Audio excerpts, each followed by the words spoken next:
Alors aujourd'hui une vidéo pour faire un petit peu écho à la première vidéo qui était la position debout. Je vais vous parler de la position assise.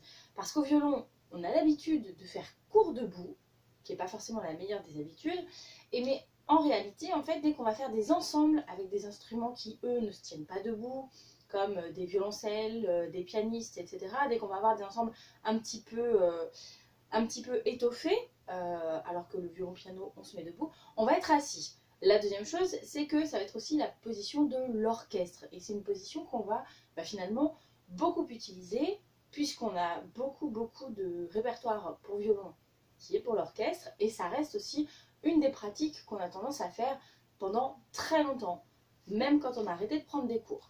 Donc je vais vous parler rapidement de cette posture. Pour ça, incroyable, il vous faut vous et il vous faut notre ustensile du jour, la chaise. Donc vous prenez une chaise, alors vous n'aurez pas toujours le choix de la chaise, là moi j'ai de la chance, j'ai pris la chaise de chez moi.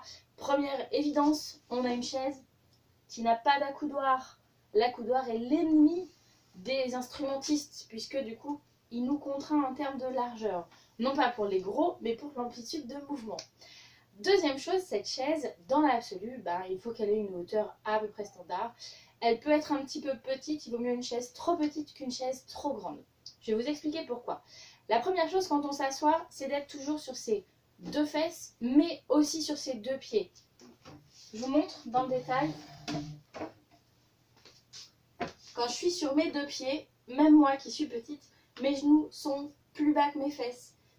C'est quoi l'intérêt de tout ça?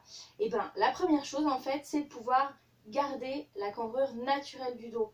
Pendant très longtemps, on a vraiment estimé qu'il fallait décambrer son dos. On est vraiment depuis 10-15 ans, que ce soit en sport, mais dans la vie de tous les jours, on est vraiment en train de revenir là-dessus. Finalement, décambrer son dos, et en fait, ça va être forcer un petit peu sur les disques des lombaires, qui sont vraiment ce qui sert à faire bouger notre articulation au niveau du bas de la colonne vertébrale.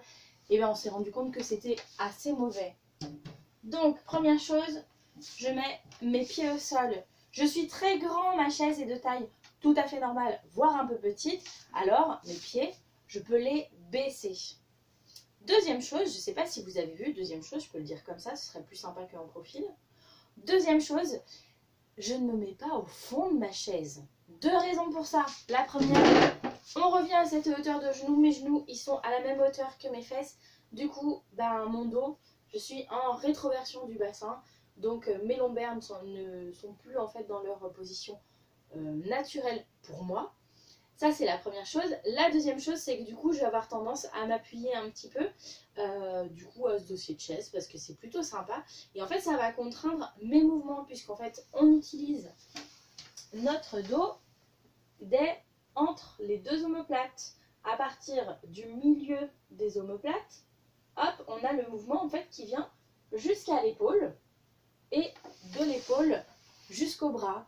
Donc en fait, on utilise l'intégralité de la largeur de notre dos,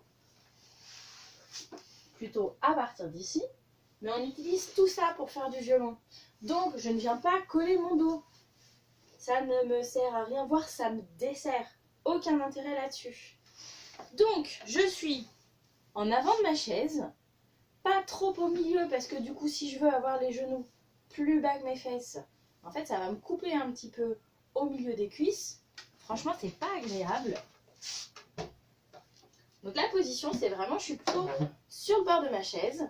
Je sens mes ischions sur ma chaise et mes genoux sont plus bas que mes fesses. Voilà. Et puis, je vais me tenir comme ça. Ça, c'est vraiment la position neutre. Je vous en parlais notamment pour la position debout. On n'est pas fait pour être statique.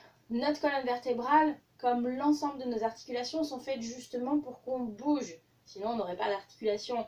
On serait rigide. C'est pas du tout notre objectif. Donc, à partir de là, ma position neutre, je peux bouger un petit peu. J'ai absolument le droit, voire la contrainte, puisque en restant complètement statique, je risque de me faire extrêmement mal. Essayez de faire une série d'orchestres pendant 2 heures sans bouger, 1h30, même une demi-heure, en bougeant que les bras, tac, tac, tac, tac, tac, tac, tac, tac. vous allez vraiment sentir des grosses douleurs arriver, qu'elles soient musculaires, voire autres, très très vite. Donc, je répète, les impondérables, les fesses au-dessus des genoux, on ne se met pas au fond du siège, en tout cas pas si ça a un dossier, pour ne pas gêner l'ouverture des omoplates, entre autres, et l'ouverture des épaules. On ne se met pas au fond du siège non plus parce que finalement ça nous rehausse les genoux. Si on est grand, on peut faire glisser les genoux plus bas. On évite d'être comme ça, une jambe tendue, une jambe pliée, ou en tout cas, on change souvent de position. Tout simplement parce que là encore, on crée un déséquilibre comme ça, et on va créer des tensions pour maintenir ce déséquilibre, pour qu'en fait ce déséquilibre reste en équilibre. Donc vraiment, on essaye toujours d'avoir le maximum de possibilités de mouvement possible.